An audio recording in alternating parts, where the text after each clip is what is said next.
This is a burnt headlight bulb on the Toyota Sienna XLE.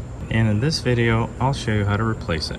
I bought a set of these light bulbs on Amazon. They come with 2 pairs, and whenever you're replacing old bulbs, it's recommended to replace both sides. So I already did one side on this side. This is a little bit more complicated to get here because it's kind of tight. This side is a lot easier. So just to show you, I'll do this side. So the first thing you do is you twist it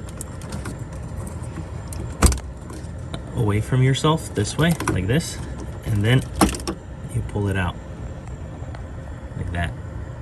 Then take a flathead screwdriver and you basically want to pop this finger like this and push it.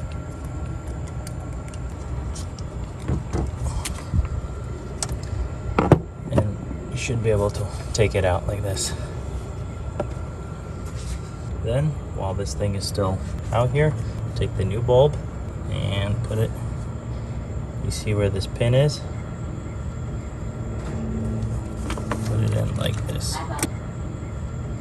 Then put it in a hole at an angle like this, facing away from you, so that the tabs line up with the hole, like that. And then lock it like this. And that's it. Like and subscribe for more.